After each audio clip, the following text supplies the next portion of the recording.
All right, everybody, gather around. Please take a seat in one of the many chairs I've laid out in this circle, known as the Circle of Trust in the NICU, the Nuggets Interconnected Universe. Please calm your spirits, have a seat, take some deep breaths, breathe in through your nose and out through your mouth.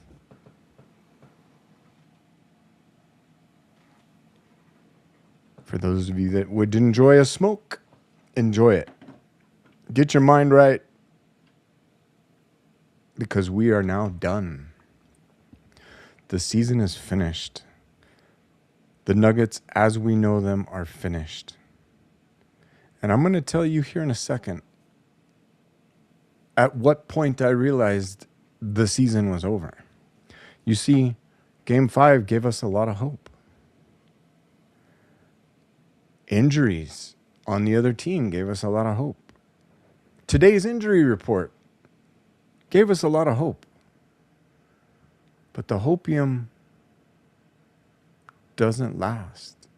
And today, we're crashing on the verge of hopium withdrawal.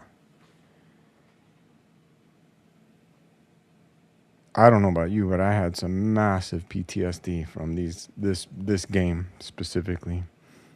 Anytime the pressure shuts Murray down, the team just goes to absolute shit. And it's tough to watch. And then you see all these little signs that you've seen before. Every time Minnesota beat the shit out of Denver during the regular season 2 years ago, they always do it. They always make these fucking Nas Reed in the corner. Has he ever missed a corner three? And now this little new shit that put one in from the corner. My human level of hate reached a crescendo this evening. And I'm hating people I don't even fucking know. Shannon, Clark, all these weirdos. Little kids coming off the bench and just saying, you know what? Somebody in that organization, whether it's a player or a coach, gave the right speech to that team. They said, listen, nobody's going to give you a chance. You're not favored.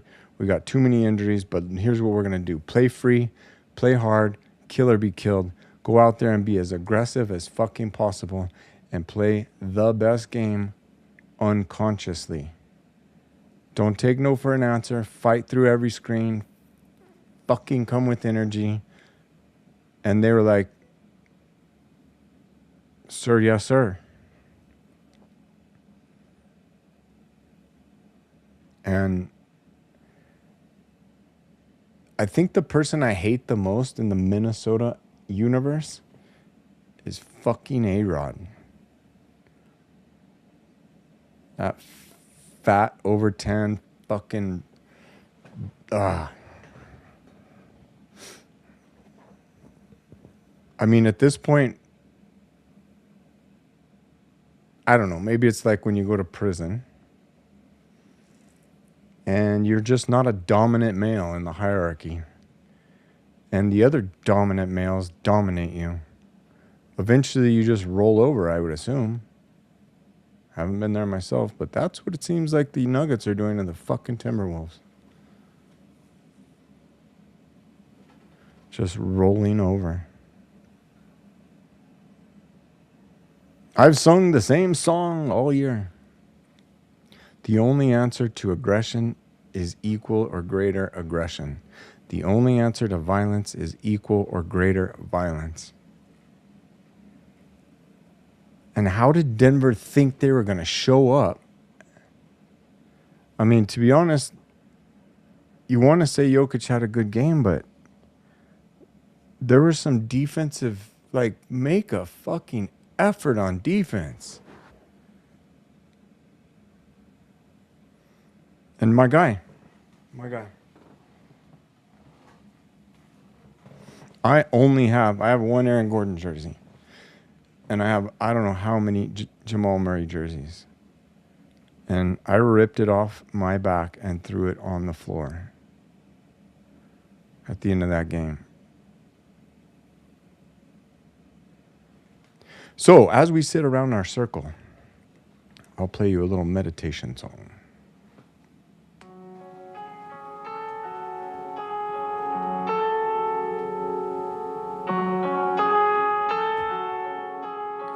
Hello, darkness, my old friend.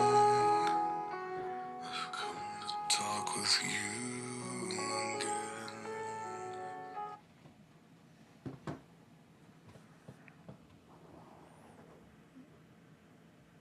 I came to the darkness. And now we're having a hard time leaving.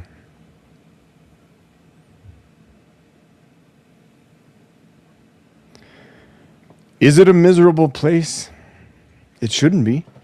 It's just a sports team.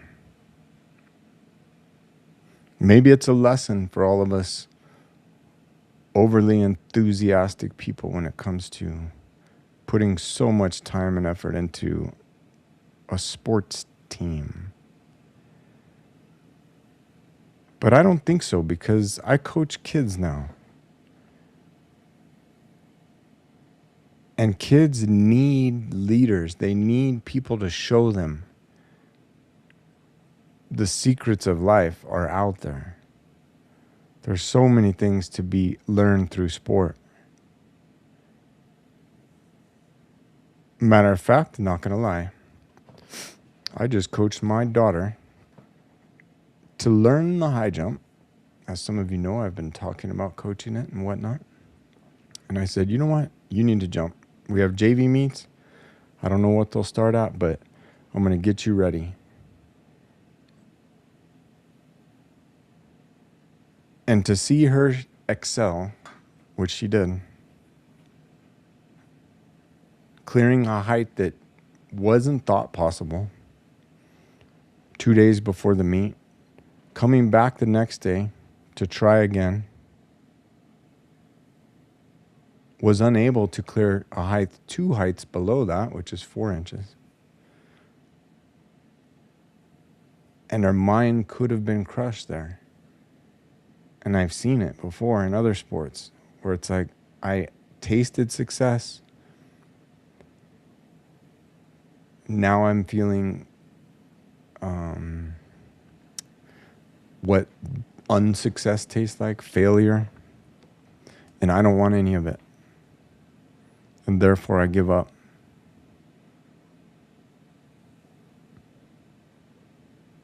But I wouldn't let her. I said, no, you're running in the, you're going to jump in the meet. And granted, I had to walk her through it. But that's the thing, the state of a 16-year-old girl's mind. They don't. Also had a JV boy there who's not an inch taller than 5'2". And he comes and practices all the time and enjoys the high jump. So I'm giving you everything I got in terms of my leadership, my coaching, because I know the joy in clearing bars and then clearing the one you didn't think you could. There's something about that. And wouldn't you know it, my daughter cleared that original height that she did in practice on her 3rd attempt, I believe, and had a good effort at 4'2". Now, these aren't exceptional heights yet, but she's only 5'2", so impressive nonetheless. And she walked away with the first place in the JV high jump girls. And I've seen the joy in that girl a handful of times. One time, ironically, was when I shot back-to-back antelope in a field. One of the best experiences of my life, because it was just me and her. And I mean, hey, we're in therapy session. We're around the, you know when you're in therapy and everybody's in a group circle, and they're like, okay, who wants to go next? Hi, my name's Tim. Oh, wait, that's not my name. Shit. Hi, my name's Flaco Watts, and I'm an alcoholic. Hi, Flaco Watts, or whatever. I've never been there, but that's what you see in the movies, right?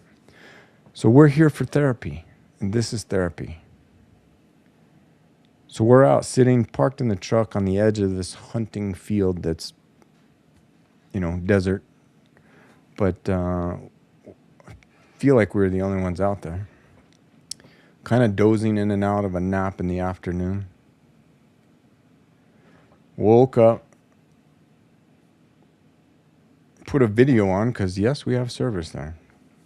And I was watching this, what you would call police cam or surveillance footage YouTube channel where they have shootings. And there was a specific shooting at a gas station. And the gas station shooting was pretty wild. And the channel was like active self-protection. I don't know if he still does that, but I used to watch it all the time. And I was watching it, and my daughter's watching it, and she's like, or the one commentary afterwards was like, you don't want to be paranoid, but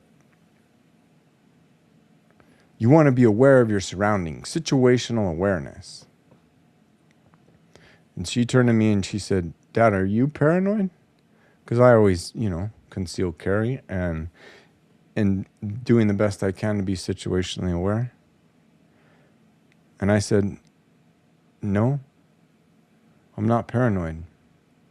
But you never know when shit's about to pop off and get violent. And we both look up. A couple 100 yards in front of us come two antelope. Oh, shit. Boom, we sprung into action. She jumps out of the truck. Her job, knowing we had practiced this a couple times, was to grab the tripod and to run to this location because you can't shoot within 50 feet of the road. So we were going to run 60 feet inside the road, set the tripod. I was going to drop the gun on the tripod. She was going to hit it with the rangefinder. And we had practiced it. And we leapt into action. And it was go time. And I had two antelope tags, a doe and a buck. And wouldn't you know it, but there was two antelope there, a doe and a buck. And we're all shaking, getting buck fever. I got the gun on a short tripod. I'm on one knee. I'm locking her in. We get the yardage at 275. And I'd taken an antelope the year before, and at that point, 2 years before, I had another one. They're not the hardest thing in the world to take. But the first one I shot in the shoulder and lost a quarter of the meat. So I said, from that point on, it's headshots only. So the next year I did a headshot, and it works out really well. They don't go anywhere, and they don't feel a thing. And you save the meat. So, but this is a pretty good sized little buck. But I was like, okay, headshot. So I put it on the head and fire away and miss. And the antelope kind of look, they turn, or they were already looking because they're super curious. They'll always hang out about 200-300 yards away and just stare at you. And if you push up to them, they'll push out and they'll stop and look back. It's crazy. But it was 275, took the headshot and missed. And he turns around and goes the opposite direction, and the other one follows him. And my daughter goes to me, she's like just as locked in as you could be. She's like, it's okay, Dad. Try again. You can do it. He's walking at this point, trotting, and I led his little nose, sent it, and he dropped like a rock right through the jaw. Wow. Fell right in his spot. She jumps up, the happiest I've ever seen a human being. Yeah, good shot, Dad. Way to go. Get the other one. Rack another one. The other one took off directly away from us. Actually, the first shot was 275 and missed. I dropped him at 300 on the chin. The next one goes away from us, and I was watching him in the scope. walking away from me, and I was like, just turn and look back, turn and look back, turn and look back. And I'm waiting, because he went to 375 or 370, I think. She went to 375 and stopped and turned around, and I sent it right behind the ear. Pop! Dropped it like that. My daughter jumps up again. Oh my God, you did it, Dad. You did it. You got both of them. And we jump up and we hug each other. That was the most rewarding experience of my life.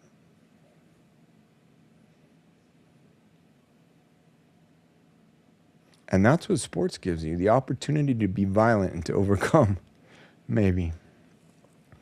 But no, getting back to the high jump, we shared a taste of that again with her victory in the high jump, her accomplishment in the high jump. And that's what the beauty of sports is. No matter where you're at, where you fit in a hierarchy, because I don't care who you are, even the best in the world are only there for a minute and then they come down. Riding up and down, up and down.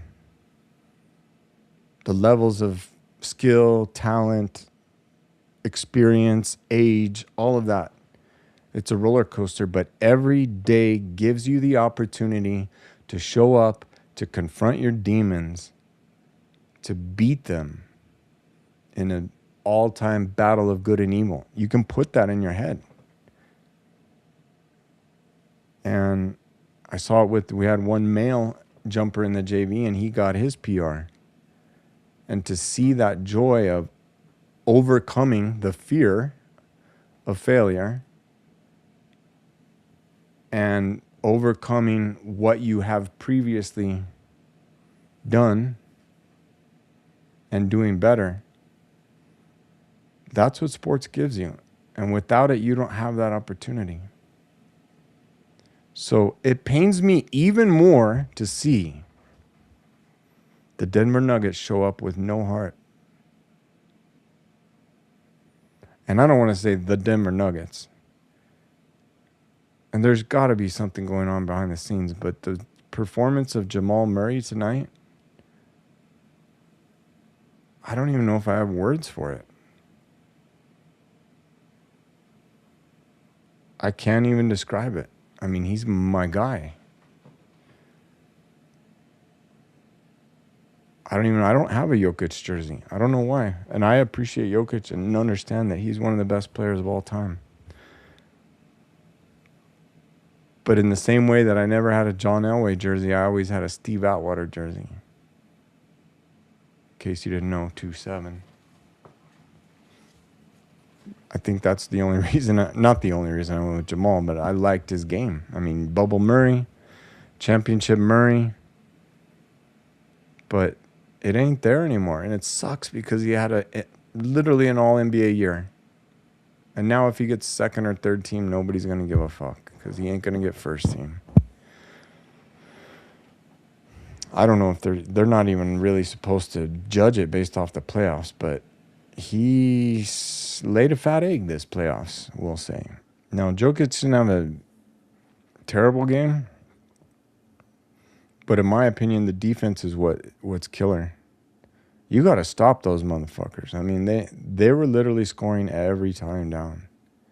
Jaden McDaniels from the elbow, just in the paint. Nasri just throwing them up. Mike Conley just right there in the paint. Little 10-foot, 5-foot floaters. Bop, bop, bop. I mean, Jaden McDaniels, thugged out as he is. We talked about it before. You kind of got to give him his flowers at this point.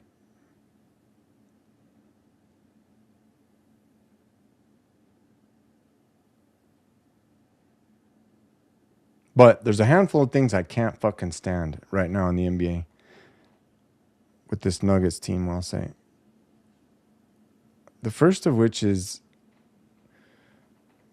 how is it that one team, now these are all professional players that are getting paid a lot of money, that move from team to team to team. Every team is always changing. I mean, I hate that about the NBA. I literally feel like everybody should be locked into a 10-year contract. And the only thing they can do is get fired or cut. You can't go to other teams, but that's not the way it works. I mean, that's how high school is, right? If you're playing for, the 7-time defending state champions and you're pretty good, but not all that good, you ain't playing on varsity. But it's not like you can go play in Europe or play for another team because you're in high school, right? College is changing that, but anyway, the point is, how is it that this team that's just as much of a mingled mess of young guys, old guys, hurt guys as any other team can come with fire, with intention, with aggression, with energy, and another team that literally is the best team assembled in the Denver Nuggets history? Am I wrong? Tell me I'm wrong about the best team ever assembled in Denver Nuggets history in terms of ability, potential, and talent. Tell me I'm wrong. Not wrong. You got Jokic, Murray, throwing a Cam Johnson, Tim Hardaway Jr. I mean, you had what you needed. You had what you needed. Actually, we needed KCP. We needed the KCP of 3 years ago.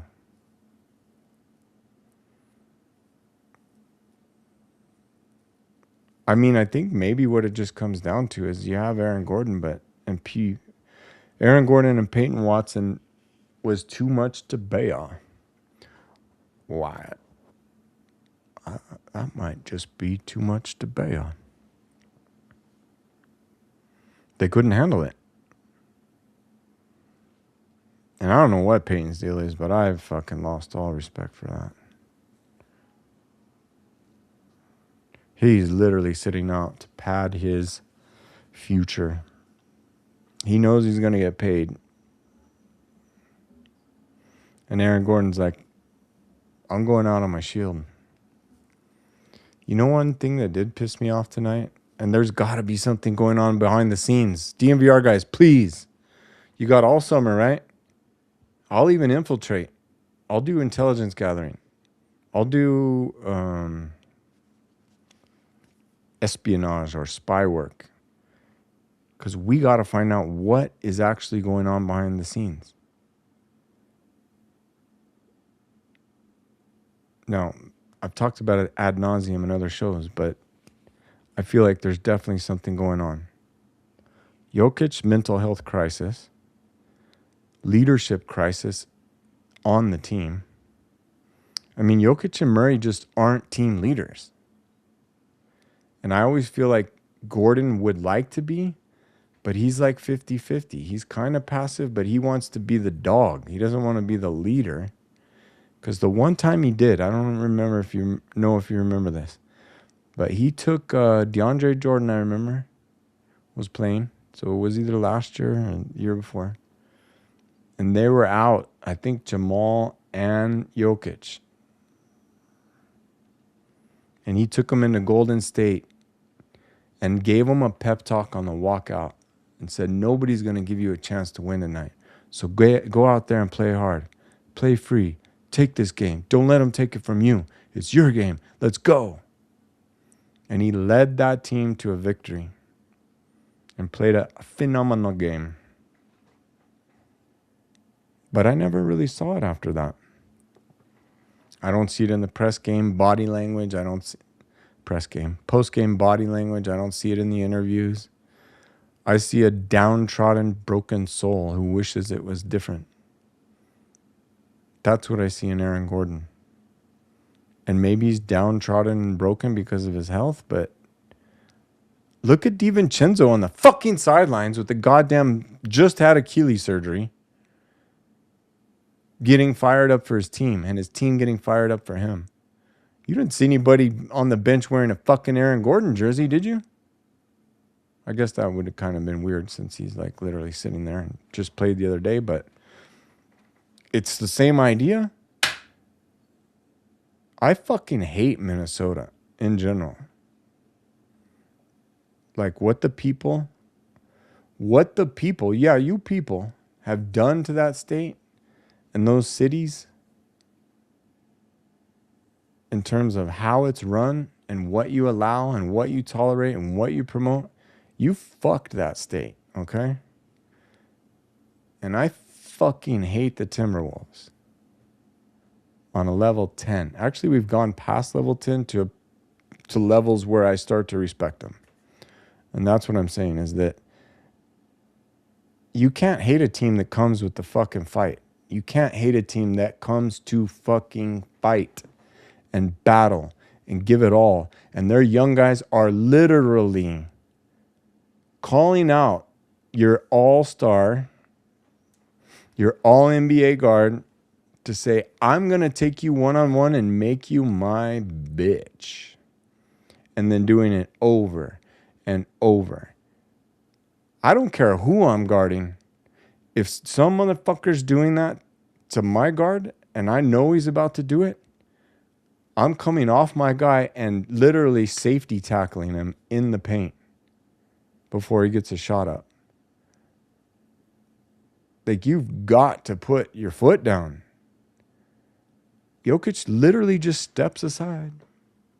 And obviously, no player's going to do that because they're going to get a flagrant or a technical. But you got to send a fucking message. Like, how hard is it? Now, I'm going to enjoy watching Minnesota get their ever-loving asses kicked by San Antonio because I expect that to happen. And I could say, I'll spend the rest of the offseason saying Denver could have had a chance to beat San Antonio. If they would have gotten through Minnesota, if they wouldn't have entirely fucking pussed out in 4 out of 6 games, then they could have gotten through Minnesota and had a decent chance against San Antonio, and maybe they get Aaron and Peyton back, and you know, because they can beat San Antonio.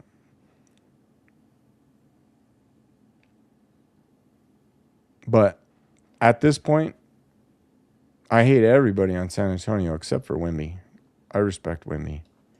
De'Aaron Fox, he's kind of a clown, but those fucking pineapple heads, those fucking cockatoos, Castle and Vassell, fuck them. I fucking hate them. What did I say? They're like Snoop Dogg's kid that got run over by the Impala in Compton.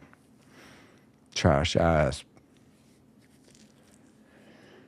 Anyway, it's going to be fun to watch them, as painful as it is, beat the shit out of Minnesota because Minnesota ain't winning more than one game.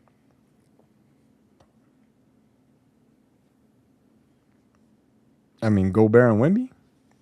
Whatever. But Jokic could beat Wemby. But Jokic struggled with Gobert. And my hope is that the Spurs do what they did during the regular season to OKC. And I fucking can't stand OKC. OKC, you're on top. You're definitely on top. Minnesota was on top of my hate list after that Game 7 win. And then the subsequent, or was it previous, 4 wins during the regular season, where they went on this stretch of just winning every fucking game against Denver. Minnesota was at the top, and OKC was a close second because they're the most cringe team on earth. Like, I'd rather stick myself with an ice pick in my eye, we'll say. I was thinking about a different eye, but I'd rather take that kind of pain than watch Oklahoma City succeed. But now I gotta respect Minnesota. So Oklahoma City's on top now. I mean, no, it's hard. I'm thinking about fucking Naz Reid pushing Joker, and that's the thing, is that they take it personal. And the Nuggets don't. We're just trying to keep it professional, and we're just trying to, be playing competitive basketball and make the right plays and play the right way. Shut the fuck up. At some point, when your fucking officers get slaughtered and it's just you And a handful of guys, you got to go savage mode.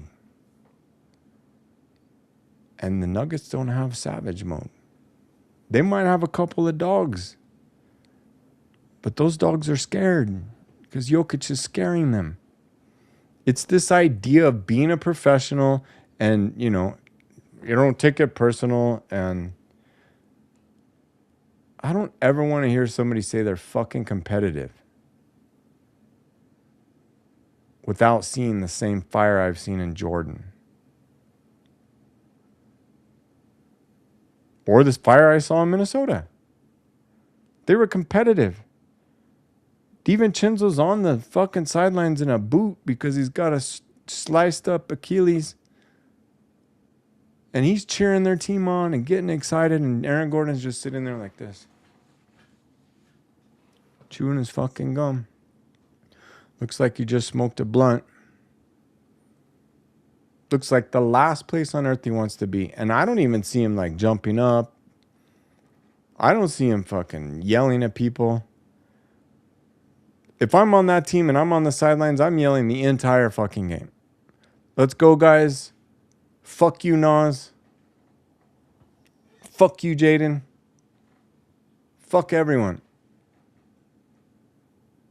Fuck you, A-Rod. I would just be running my mouth. Because you got to spit fire. Nobody on this team can light a fire. And it's almost better that they lost.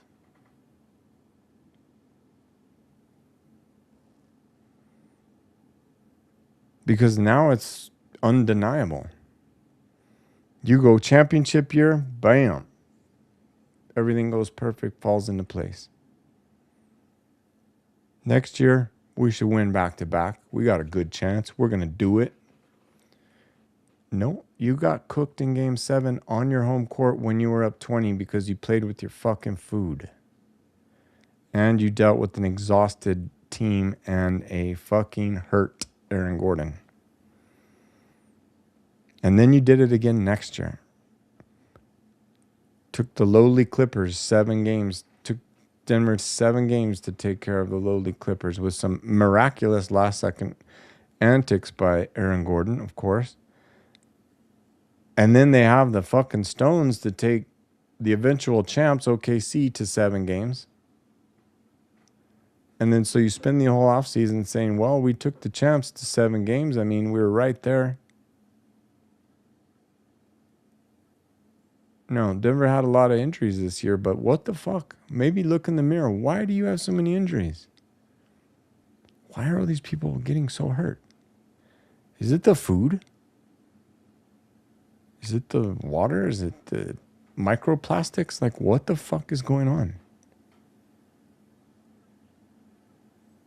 You can't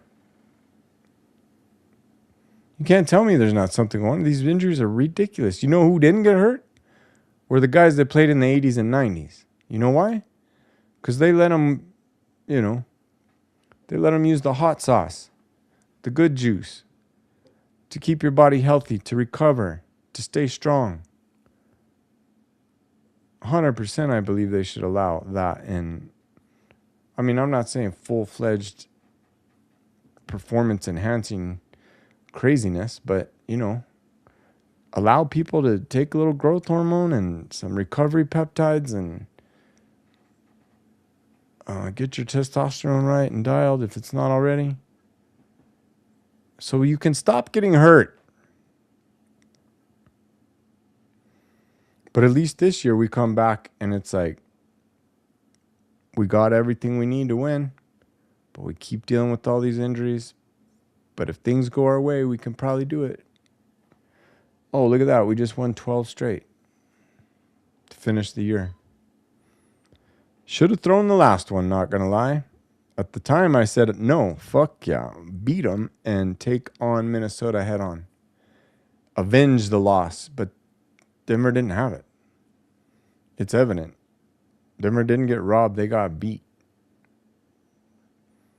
They didn't just get beat. They got dominated. Like prison style. And that's sad. That's going to leave a bitter taste. But hopefully it's a wake-up call. First and foremost, you cheap-ass motherfucking owners. Cronkies.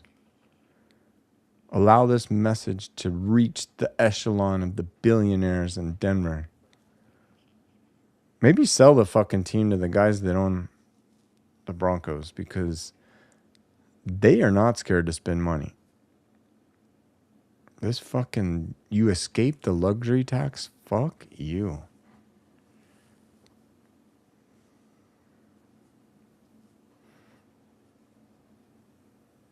There was one good note, and that was Nikola Jokic saying, when asked, you said you always wanted to be a Nugget. You wanted to retire a Nugget.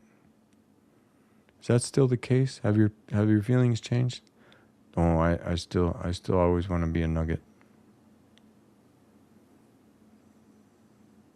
And if that holds true, see, I'm literally waiting for him to finish as a Nugget, to retire as a Nugget. Shout out to Simmons. Oh, why don't I remember his name? The safety for the Denver Broncos. Is it Tim? No. Okay. Simmons. Come on, why can't I remember?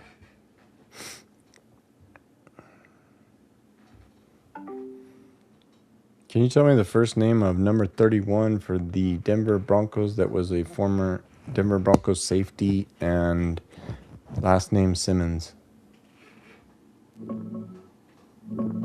Justin Simmons. Justin. That's the guy who wore number 31 for the... It's like, I literally have his jersey because I'm all about defensive backs. Steve Atwater, Dennis Smith. So Justin Simmons just signed a one-day contract to retire a Bronco. And that's great. And I appreciate his career, and he probably made the best decisions. He left the Broncos and went and got paid. But Jokic is standing on business, you know? That 13-year-old Jokic with man boobs, he had a Nugget sweater on in the early 90s, late 90s. He was destined to be a Nugget. And so I don't want to jinx anything, so I ain't getting no Jokic jersey until after he retires. Maybe I don't know if I'm going to stick to that, because Denver Broncos, redesign your jerseys, please. No offense, but come on. Come on. I don't know if I can ever stand to watch Jokic and Murray get their asses beat in the white jerseys again. It's always these fucking jerseys. Oh my God, you're getting slaughtered. Now, for those of you that know, I'm all about curses and superstitions in a mostly ironic sense. But it all started with me not liking how the Nuggets played in the white jersey. And then I started keeping track of jersey win rates. And then I saw that there was a significant decline in win rate with the white jersey at home specifically. And that was last year. This year it was, I'm going to keep track of the jerseys, and I don't really see anything. Oh wait, there's something to start. There's a signal kind of emerging, and that's the statement jersey is quite a bit lower than the other jerseys. But it was the statement jersey, the Blue Mile High City. It wasn't this one. But to be honest with you, let me show you the official curse that did us in tonight. Like I said in the beginning of the broadcast here, there was a point before the game started that I literally, my heart sank. And I was like, no, you fuckers did it again. And I wasn't even going to watch Nuggets live. So in my superstitious universe, it's like, I'm literally watching things happen after the fact because we don't want to watch commercials. So we start at like 45 minutes late or whatever. And there's times where I've started the game like 2 hours late, knowing that the game is already over, not knowing the score, thank God.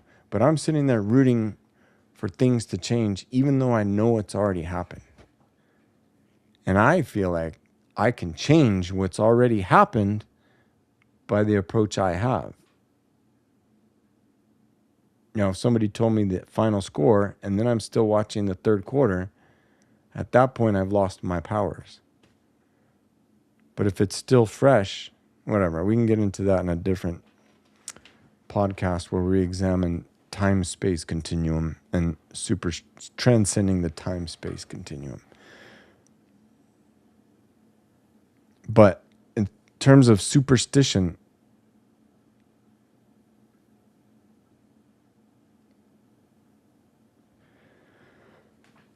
yeah, I don't know. I guess I took it too far. I try and stay semi-balanced, but I had to fly my flag. I flew the flag, the Nuggets flag in the front of the house on Game 5. And I said before that game, this could be, this could be the last time the flag flies, but the flag flies. The banner yet waves. The banner still waves. But my superstitious ass left it up for 2-3 days. When normally, if there's no Nuggets game, I swap it out with an American flag. And so maybe I fucked the whole thing up. But you tell me. It was either that or this. And I don't think you can hear this unless I play it on my microphone. So let's give it a shot. Okay, check this shit out.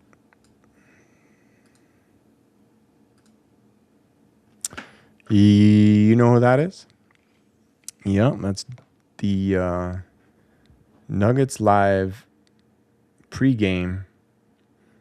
Vic Lombardi, Chris Dempsey, Chris Marlowe. I actually have all three of their signatures. No, I just got Marlowe's last game. And I got a lot of respect for the guys, and I appreciate what they do, and they're, mainstream. DMVR is definitely head and shoulders above anybody else in the media. But you never know. You got to watch these guys. I hadn't been watching them. That's what really sucks about the playoffs is they throw everything into fucking disarray. I've spent the entire year watching Nuggets live coverage, the Nuggets broadcasting, the Altitude broadcast team, giving us home team broadcasts. And the fact that they lock them out of the fucking playoffs, fuck you. Like, it would be one thing if ESPN was good, but let me explain how they're not good before I show you this curse. And for those of you that are longtime listeners of the Little Nugget Show, you will know that my superstitious ass comes all the way around. It wasn't the jerseys, in my opinion. This year it was commentators' curse. I brought this up a few times before, but the commentators have the ability to curse shit. A simple example is like, well, Jamal Murray is perfect from the line tonight. He hasn't missed a shot yet, and he has 2 free throws that could seal the game. Oh, he missed. You jinxed him. Yeah, commentator's curse. Here's the rule, and I literally need to teach a class to these motherfuckers. If the situation, how would you explain it? If you want the streak, we'll just do streaks. If you want the streak to continue, don't bring it up until after the next step in the streak. So, for instance, Denver wins 8 games, and they're like, Denver has not won 8 games all year. Or they never won 9 games, or whatever it is. Before the game, if you say it before the game, then they're going to lose. But if you just wait till after the game to report on it, to say Denver just won their 9th straight game, and it's been so long since they've won 9 straight games and whatever. You've got to do the positives after the fact and the negatives before the fact. For instance, the other team is shooting free throws. And they haven't missed. And you bring that up politely as they're about to shoot. And I think that throws them off enough to miss. So the idea of the commentator's curse is shut your fucking mouth on streaks and like, watch this. Watch this. How do I play it? You have to be focused. Maybe more focused in this game than you might have to be in Game 7. Game 7, if we get there, if the Nuggets get there, that's going to take care of itself. But this game against a short-handed roster, playing at home, the Wolves will be howling, as you said. You got to be ready to button down and get off to a good start. You know what I think this is? He's wearing the lucky jacket again. Yeah. Yes. You know what it's called? The Silver Striker? The Silver Styler. The Silver Styler. Still undefeated. But we're putting it to a test tonight because it usually only goes for a game. It's usually a one-game break the streak. That's it. It hasn't gone like 5, 6, 7 games. But it's still undefeated, though. It's still undefeated. It is. Yes, the Nuggets have never lost when I've worn this jacket. Considering the mash unit that is Minnesota now, I hope that streak continues.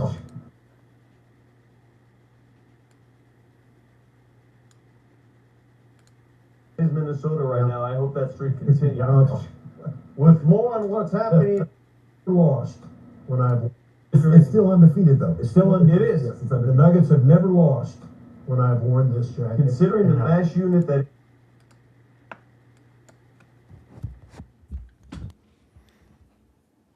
It was at that moment that I realized Denver had no chance. So, ladies and gentlemen, a textbook perfect example of a commentator's curse. And what's crazy is I don't watch Nuggets live for the playoffs because, like I said, everything's in disarray, and I'm usually watching the pregame on DMVR, and then we're starting the game late, so I don't really bother with Nuggets live, and DMVR has a better postgame, so I don't really watch Nuggets postgame live. Whereas during the regular season, it's always, and when the altitude is broadcasting, it's like you watch all three of them, and then you watch DMVR. I hadn't done it. And I shouldn't have done it today. 100% it would have been different. If I wouldn't have watched Nuggets live and heard that cockamamie shit, even though that cockamamie shit was said and happened, it didn't go through me. And so in my interconnected universe, in my simulation, in my reality, I would have never known about this fucking Denver has never lost when I'm wearing this jacket. I was like, no. So we got an entire offseason going forward. And our goal through the entire offseason going forward is to develop maybe a roadmap to success for when the team starts up again. It's going to be a different team, not going to lie. I do want to shout out old Cam Johnson, 27 points. Killer Cam, he came to play today, and I appreciate that. He took it to the whole, that's what they need. They need that shit all year long. They need that type of energy from every single guy every single night. You can put that energy in and not play well.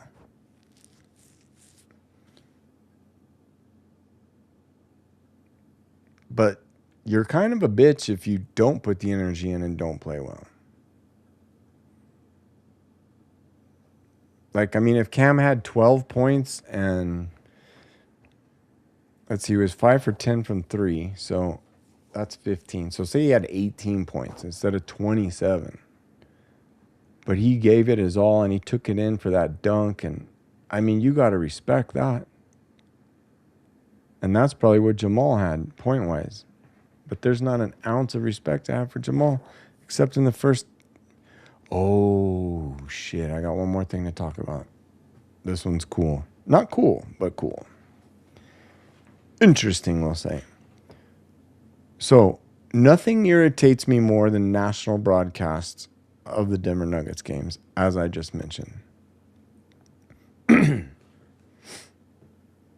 Today, I'm preparing my mind all day long for this battle. Kill or be killed. We're going to war. Let's lock in.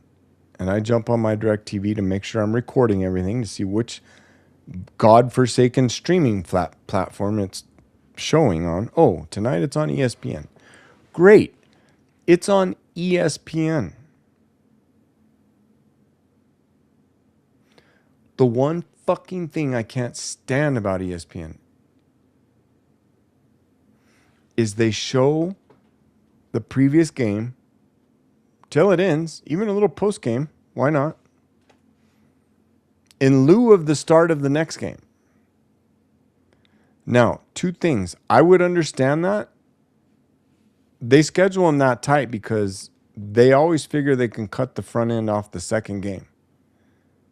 Because the front end doesn't matter.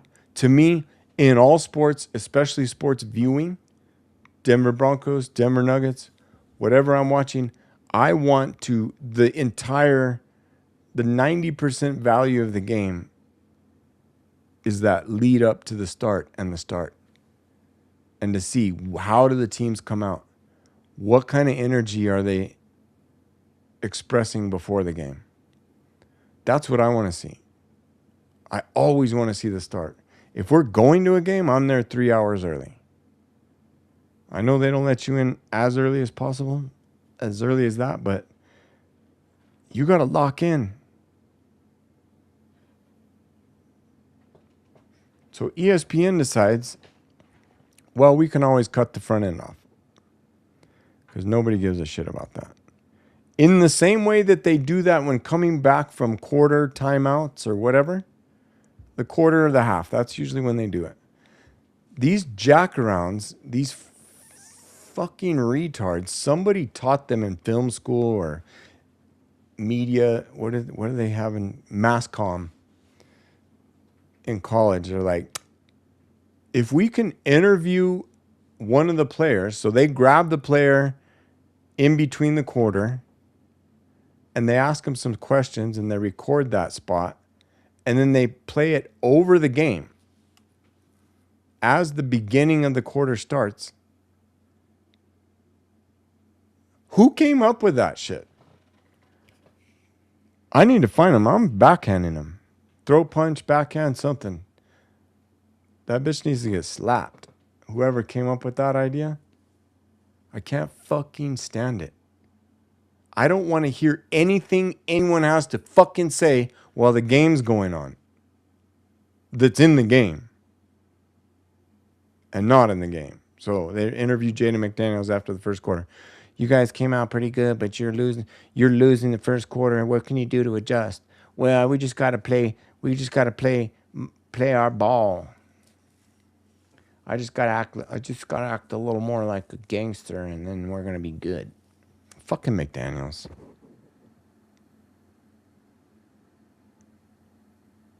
McNugget.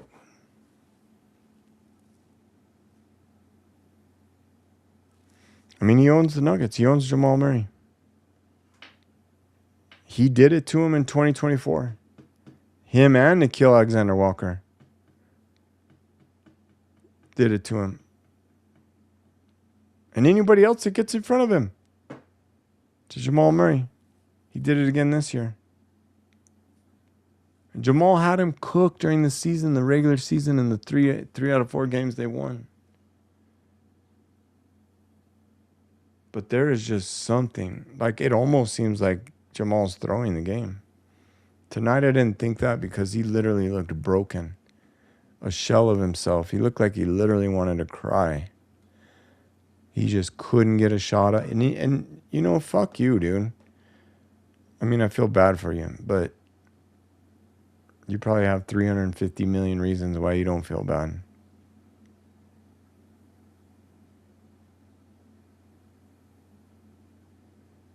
I mean, I kind of feel bad that... But he had plenty of shots, or chances, I should say, to take shots that he didn't take.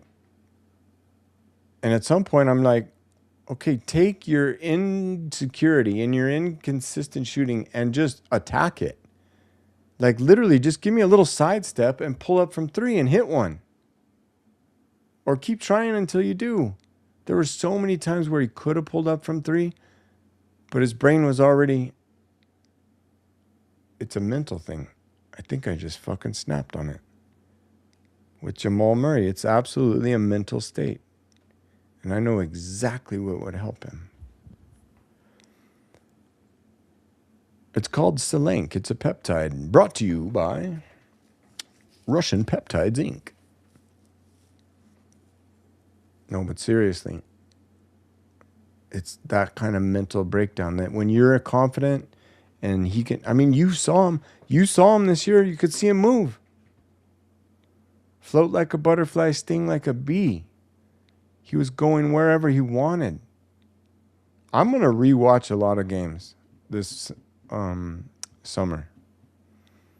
I'm going to go back and rewatch a lot of games if I can. Hopefully you can find them. I'm going to watch the Minnesota games. I'm definitely watching the Boston and Philly games.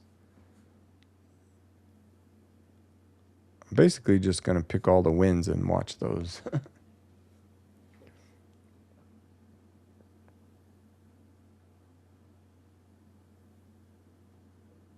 But I forgot where I was going with any of that.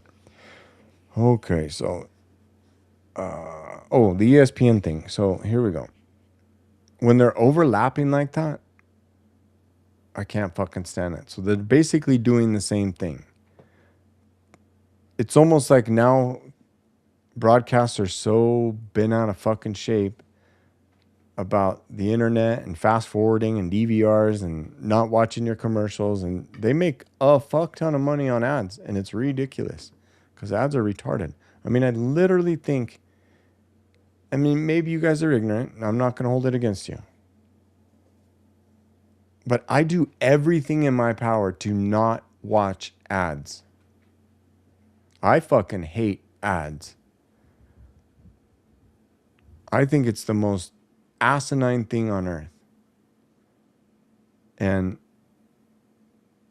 I came up with a new idea. I want to express this right before I leave.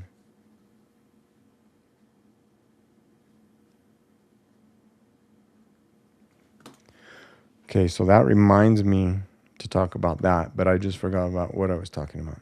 No, I did not. So ESPN, what the fuck is up with you playing the Atlanta-New York game all the way to the end and starting the fucking Nuggets game 7 minutes, 19 seconds left in the first quarter? Please let these words go out into the ether of the internet and make their way to the head people of fucking ESPN. You no good cocksuckers. Now, two options. I can understand if the game's close. We're watching the Eastern Conference game on ESPN. I mean, can you not adjust it based on... We're literally fucking 2 hours from Denver, dude. We're in the Denver market. Can you not fucking overlap the Knicks that are winning by 55 fucking points over Atlanta? Dude, when I turned that game on, they were up 60. I think they were up 61. Set the record for biggest lead in a game, in a playoff game. Set the record for biggest halftime lead of 47. Who fucking cares about the second half of Atlanta and New York? Maybe a handful of people in Atlanta and New York. And those motherfuckers can stay watching on ESPN. But ESPN should have switched over to say, like, they don't have any pregame coverage. When Altitude does it, they literally have a half hour, an hour of pregame. They're down there interviewing. Actually, I guess they don't interview beforehand, but they're down there watching them warm up and talking about things and getting a feel for the place and getting a feel of the energy of the gym and so on and so forth. ESPN's just like, oh, thank you for joining us. Now we have the Denver Nuggets playing the Minnesota Timberwolves, and it looks like we're halfway through the first quarter. You missed the entire first quarter where the fucking game was decided. That's the killer in this. The Atlanta-New York game wasn't decided until the very end, apparently, according to ESPN. Dude, that fucking game was decided the second it tipped off. I didn't watch it, but how do you get down 60? At some point, you're like, shut the fucking thing off. Like, go to the studio. Talk about something. Don't even watch that shit. Elimination game by Atlanta. Thanks for trying. Thanks for playing. You're done. Now, we're going to send you out early to Denver to get a feel for the vibe. Or not Denver. Early to Minnesota to get a feel for the vibe and I mean, it's the most heated rivalry in series of the first round, is it not? All these storylines, especially if you want to fucking see Jaden McDaniels talk mad shit and then punk everyone and do it twice. That's what you want to watch. You don't want to watch the end of the fucking Atlanta-New York game. Now, if they at least gave you the option to switch to ESPN2 or ESPN News or something to watch the Denver game, I mean, there's got to be that option. Because I was watching the watch-along from DMVR. Explain to me this. How am I watching the watch-along from DMVR? Because my genius wife was like, hey, what if you go to the watch-along and then you know, because my dumbass,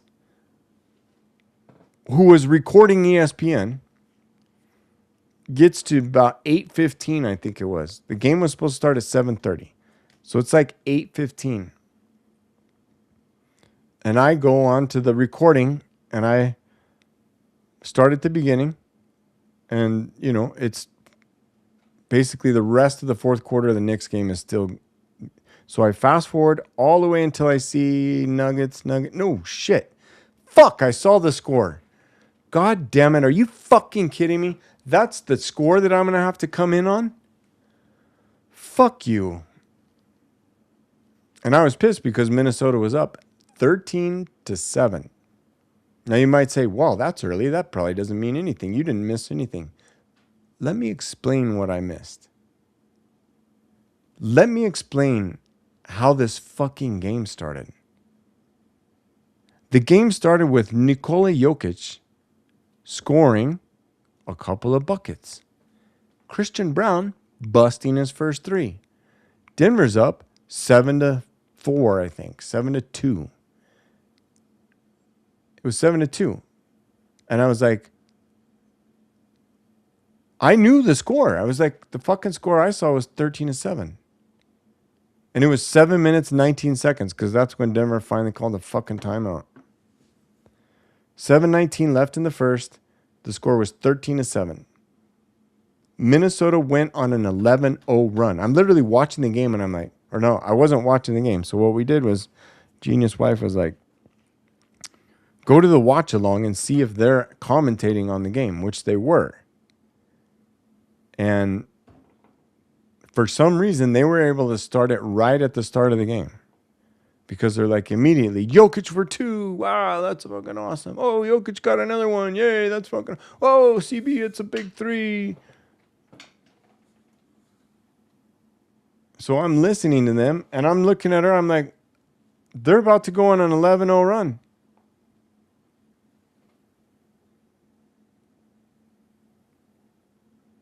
Because it was 2-7. And then it was 13-7. And guess what? Minnesota never, when they passed Denver right there, they never didn't lead. They were never behind after that point. Minnesota was always on top after they got ahead 13-7. That 11-0 run brought them to the front and kept them there the entire way. Denver never got, maybe they got to tied. No, that's not right. I think they were wrong because I'm pretty sure that Denver actually got ahead. But somebody said that happened. But I'm pretty sure Denver caught them or got a little bit ahead once or twice. And I'm going to figure that. How did I do an hour? Thank you for joining me in this therapy session. This is the final Little Nugget Show. Until otherwise noted. It could be the final Little Nugget Show of all time. Although I enjoy doing it, I don't know why fucking YouTube doesn't give me any audience. I mean, surely there's 5 crazy people out there that enjoy this shit and they would be nice enough to watch it, subscribe, and like it. But no, we don't get any viewers. So we're looking at NBA.com for the lead changes. Yay, Knicks roll to 60 point. Fuck you, Knicks. Fucking Randall, fucking McDaniels. Oh my God. Shorthanded Wolves drop Nuggets to advance to semis. Yeah, well, fuck you. I'm sure you'll. Dude, Denver literally never scored over 100 points in any of their games in Minnesota. McDaniels could shoot over anybody. Here, I'll show you this. Oops, that ain't it.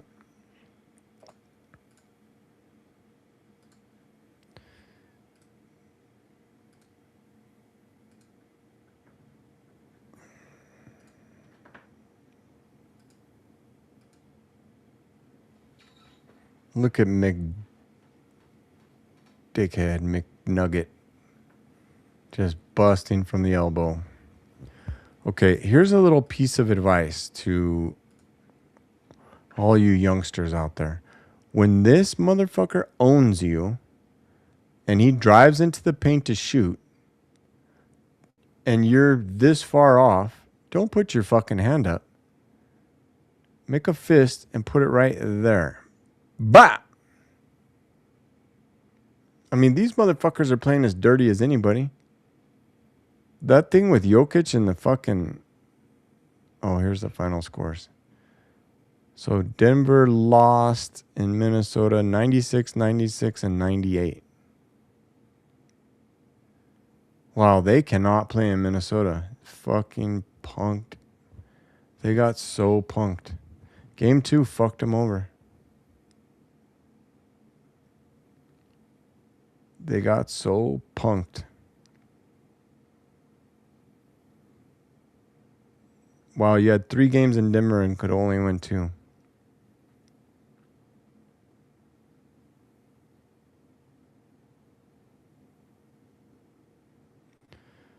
I'm pretty sick. I'm pretty fucking sick. Okay, summary lead changes 9. Okay, so they definitely caught up. But still, thank you, ESPN, for fucking my world over yet again. I actually asked Grok, I was like, why the fuck is it? Is there any other channel that is showing on? And me and Grok had a little conversation. I was like, how do I make a complaint? And they gave me the phone number to ESPN. And I called them and I left a fucking complaint. I was like, you guys got to stop doing that shit, dude. Like, there's no way for me to watch my fucking game. Like, this national broadcast shit is just ridiculous. If you're going to broadcast it, broadcast the game. Allow me to see the whole fucking game without your stupid ass end of quarter, previous beginning of quarter interviews and fucking previous game shit. Because I literally don't want to watch any other fucking games at all. Besides the Denver, I don't give a fuck about the game before. I don't give a fuck about the game after. I want to see my game from start to finish. How hard is it now with streaming? And that's the thing. You're even fucking streaming on goddamn Prime and what's the other one? Amazon, DirecTV. Dude, what's... Oh, Peacock. Fucking Peacock. Take your Peacock and suck it.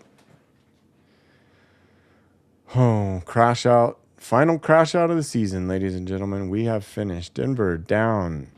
They scored 30 points in the first quarter and 20 in the second. Because why not? Minnesota went 29 and 28, 25 and 28.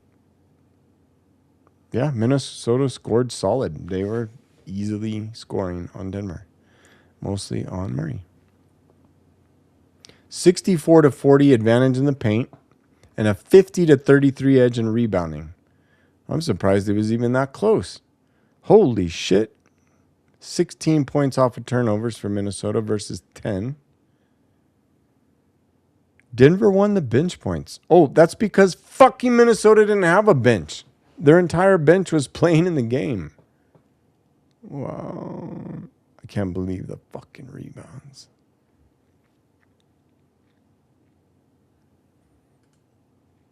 That's insane. 1, 2, 3. Dude, they only played 8 people.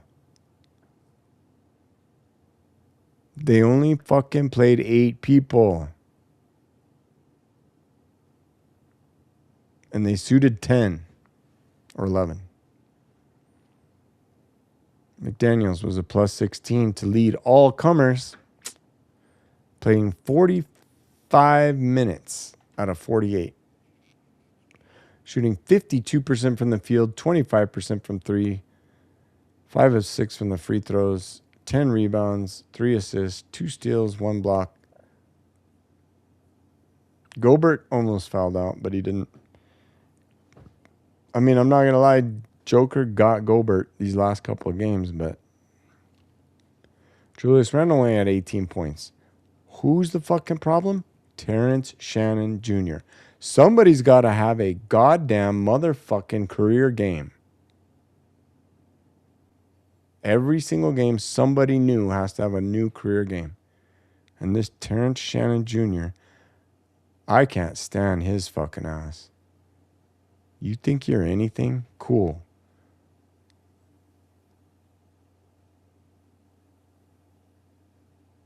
I mean, if he was doing it on my team, I'd probably be all about it. But that's where I take it right to the damn way to finish.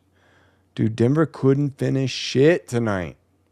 Bruce, I mean, fucking Tim Hardaway Jr. missed 2 out of 3 straight up layups, bank shots right underneath the rim.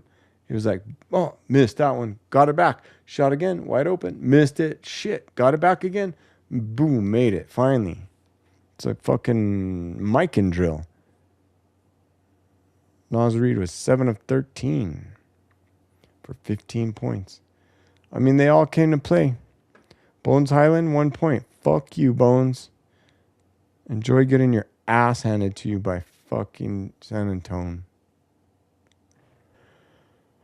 So what did Denver do? We played 6, 7, 8, 9, 10 people. Zeke Naji played 243 and Valanciunas 343. So they don't even really count. Tyus Jones, not bad. If I'm keeping 5 guys from this fucking game, I'm keeping Cameron Johnson, Spencer Jones, Nikola Jokic. 2 more. Tyus Jones and Hardaway. Tyus only had 4 points, but he was a plus 5. Where, I mean, he only played 12 minutes, but he was a plus 5 where every other player on the Nuggets was in the negative. 2, 5, negative 5, negative 5, negative 18. The lowest. Oh, Jamal Murray. Who would have guessed? He only had 12 points. Holy fuck, dude. I remember he had 8, and then he was shooting free throws. I was like, dude, you need to go off. You need to have a Murray flurry in the 4th, like 15 points, and get up to like 25 at least. And then, yeah, he scored 4 more free throws. He was literally 4 of 17 and 4 free throws, yeah.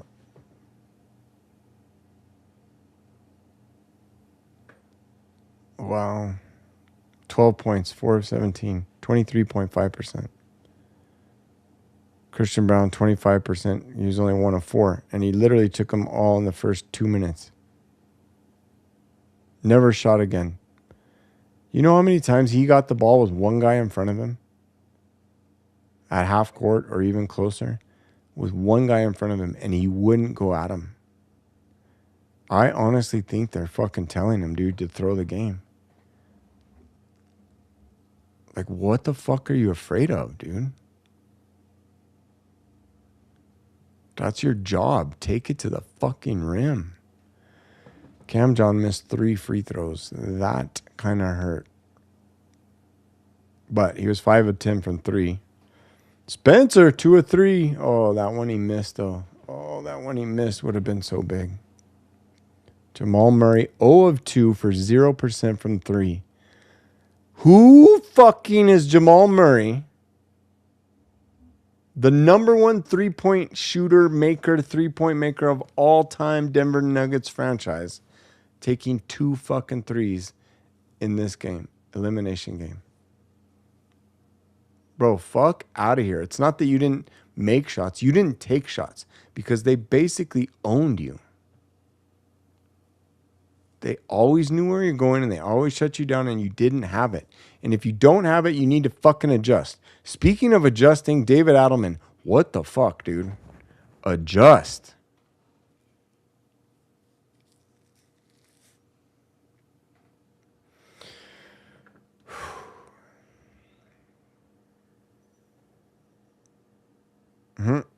Jokic, of course, came up with a Sombor double.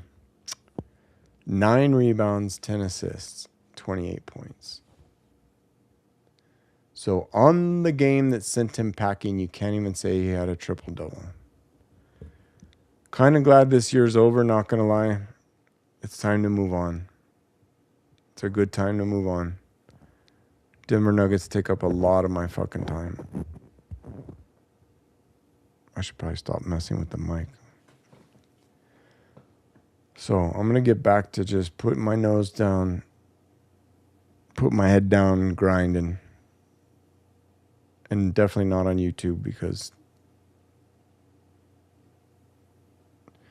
I mean, how do you live stream every fucking night? For what are we in? 4 months? And still not get any fucking viewers. So if you're watching, we can go ahead and erase Game 7 there because we ain't having Game 7.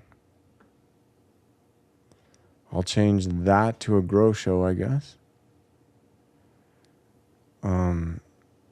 Tomorrow I'm going to do politics and current events. Episode 10, weekly show. Then we'll do a grow show.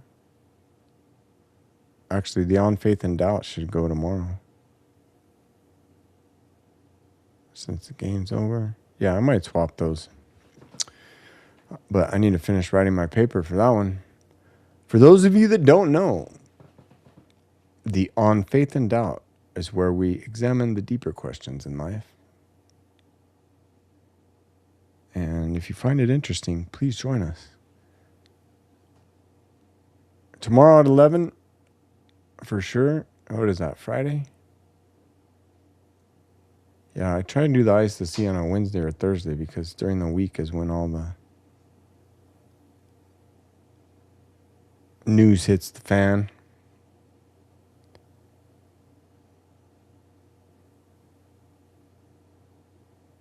Oh, I don't even think it's showing me.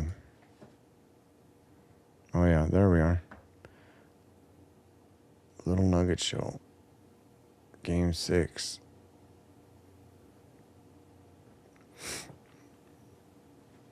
Anthony Edwards, little babies. 8 of them. Or no, 6 of them, I mean. Yeah, we didn't have to see his 7th baby because we ain't going to Game 7. Tell me, how many games will the series go for San Antonio and Minnesota? I'm saying 5. I mean, they gentlemen swept Portland. Honestly, Minnesota is only tough against Denver. Literally the team built to beat Denver. The team that has Denver's number. The team that just crushed fucking Denver. Look, what is this shit? 9 views, 17, 23, 16, 25, 11, 21, 20. What the fuck happened, dude? 60? 25, 10. Yeah. Somebody tell me. Give me some advice on this YouTube shit. Less cussing? Yeah, that'll never happen. Switch to Rumble? 168. Wow.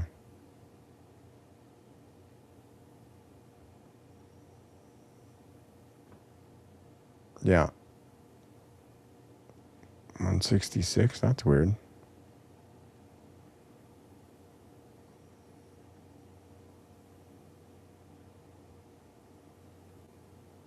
All right. Well, enough about me. Let's hear about you. We figured it out, right? Denver lost the rebounding battle. That was what's pathetic. I think they said on DMVR. Okay. Oh my God. Yeah, I gotta show you this. Watch. Ooh, I almost closed my freaking browser there. Oops. All right, look back here. Watch this. It's probably not going to work because we're going like that. Nope, that did not work. Okay, check out offensive rebounds for the Minnesota Timberwolves.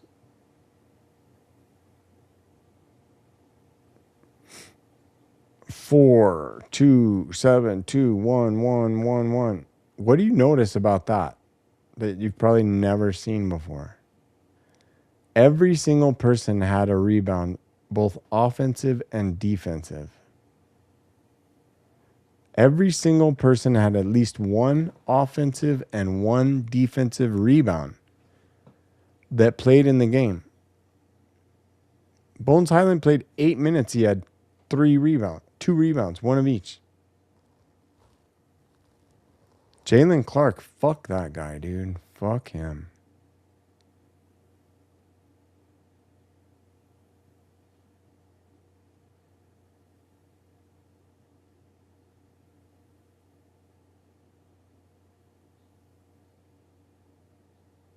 Yeah, that dust up with Jokic was fucking bullshit. He fouls Jokic. He pushes Jokic. Jokic is like, fuck you, bitch, and pushes back. And he immediately knew what he was doing. That's a trick. You can teach these thugged out fucking AAU basketball players. Get in somebody's head, get them pissed at you, and the second they go to push you, just grab their jersey and flop. That's the trick. Whatever the fuck that guy did, that you can get away with it if you want to play dirty. So fuck you. And he was -3, so fuck him. Mike Connolly, you're too old for this shit. Retire, boy. He's like, bitch, I'm 10 years younger than you. Oh, yeah, maybe so. All right, what do we got in the league? What do we got in the league?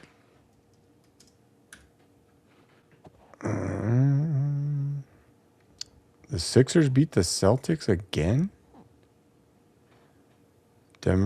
Boston's got to go. Thinking Boston is going to be in the finals, myself, I thought. They've got to go home and win a game 7. Which could have been great if Denver would have had to do that, but they had to win game 6, and they couldn't do it because they couldn't win game 2, and they couldn't win game 3, and they couldn't win game 4. The Knicks beat the Hawks eventually by 51. The Knicks have moved on. So the Lakers, here's one bit of hope to salvage this entire season.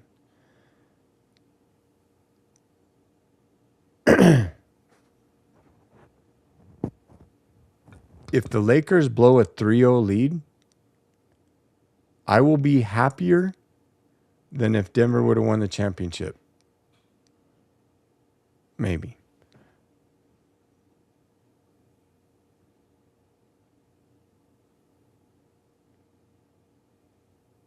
Dude, how do you not... Oh, I can't fucking stand it, dude. Do not let me be a high school coach. Because I'm going to be like, guys, you got to fucking throat punch him. Don't let him do that. Okay, team. We're not doing any basketball today. Everybody's hitting the heavy bag. I want to learn kicks, low kicks, high kicks, teaks, front kicks. Let's go. When somebody punks you, you fucking give them a calf kick. Give them a lower leg kick right behind the knee. That's the best.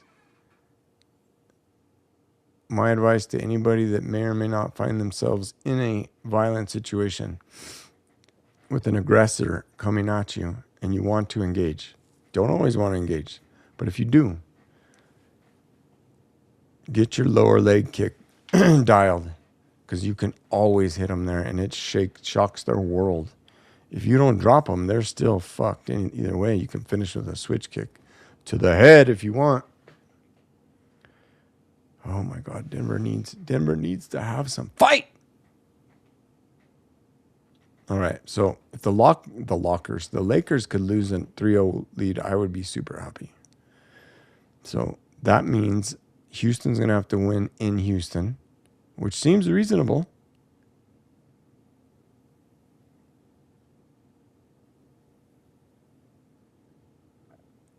Because no one has ever come back from a 3-0.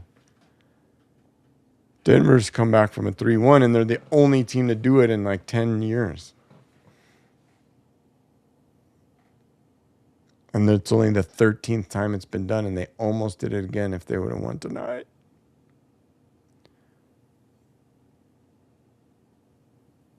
So I envision the Lakers series going 7, and I will watch that and root for the fucking Rockets. Because nobody wants to see LeBron's legacy be tainted by a 3-0 bitch slapping. Come back from down 3-0. And what if the Celtics get beat by the Sixers? Is Embiid going to own them? The Magic Pistons, are they? Oh, they're playing today. I see. So Cleveland has a chance to finish it. Orlando has a chance to finish it. How fucking crazy is it if in the first round in the East, the Pistons and the Celtics are out? And if the Knicks make it to the finals, Denver did they have I think they would have had home court advantage over the Knicks. The top two teams are going out, and fucking OKC is going to have just a walk in the park with fucking whoever comes out of the Lakers Rockets. They're just going to absolutely lose 4 straight by 30 plus every game. The Spurs, depending on how battle-tested they are against the Timberwolves, I don't think that will go more than 5, and the Spurs will have a chance to dethrone the Oklahoma City Thunder. One can only hope. All right, well, it's been a fun season at times. It was the best of times and the worst of times. But now our time is up together, and it's sad, but I don't know what else to say.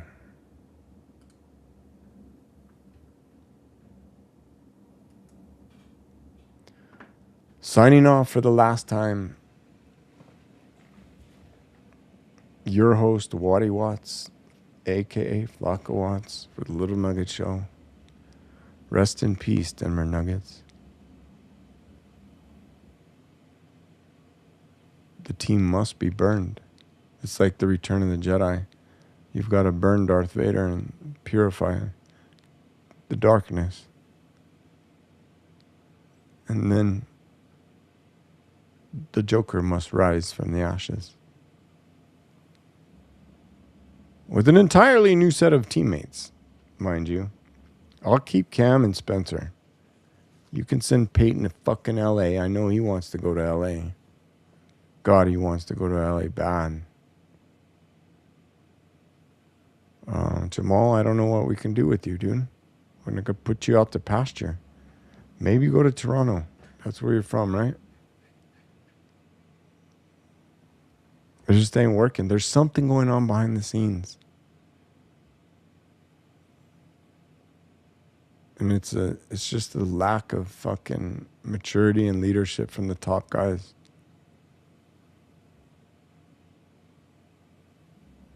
Jokic, Gordon, and Jamal. There was just not the right leadership dynamic for those guys. And DA, not a.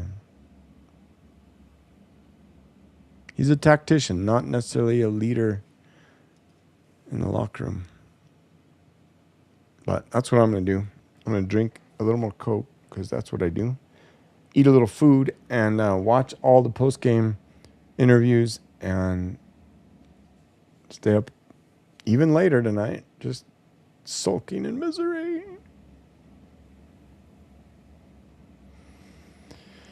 Good thing we crashed out with 3 straight wins on game 2, 3, and 4 because I got a lot of my crash out at that time, and this one wasn't too bad. But fuck everything about Minnesota. Fuck everything about OKC. Rest in peace, Denver Nuggets. Maybe they should rebrand. When was it that they switched these?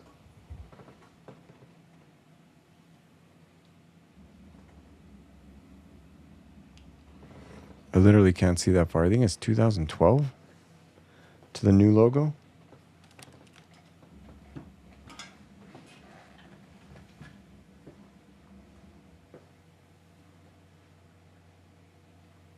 Jesus, I can't even see that like it this far.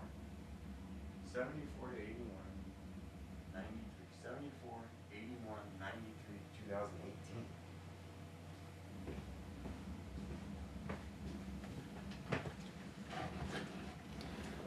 '74 first logo, Maxi Minor.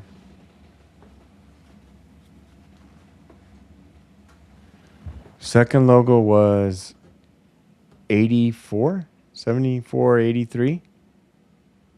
No, 81, 93. So the Nuggets logo that Jokic had on his sweatshirt when he was a kid was established in 1993. The new logo established in 2018. So that's quite a bit of time. That's crazy that the Nuggets kept it that way for that long. But I'm not going to lie. The new logo is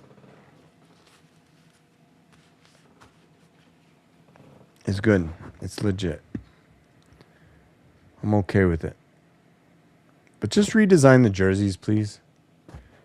And the team. And the coaching staff. And Ball Arena. And the practice facility. And the ownership structure. You know, stop being cheap motherfuckers, dude. Poor Joker. That's the thing, is these billionaire motherfuckers, they're like, we got a championship. We have championships from, what team do they own? Some fucking soccer team. The LA Rams, fucking Avalanche, and the Nuggets. And they think they know what they're doing. But it's not true, because you had the best player in the world for 10 years. And that's all you got out of it. Fuck out of here.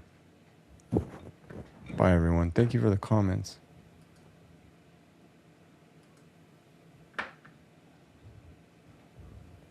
Actually, if you're watching this after the fact, you should have started on 1.5 speed, because I'll sound smarter.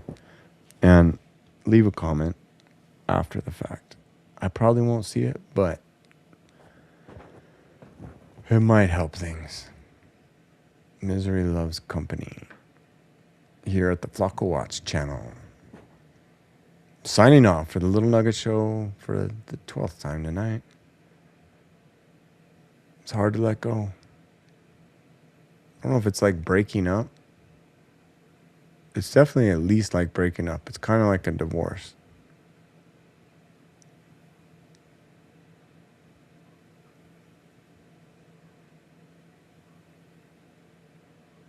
Because next year you're thinking, maybe I'm trying, we kind of want to get back together, but it's probably not good. It's not healthy. We just need some new, I don't know.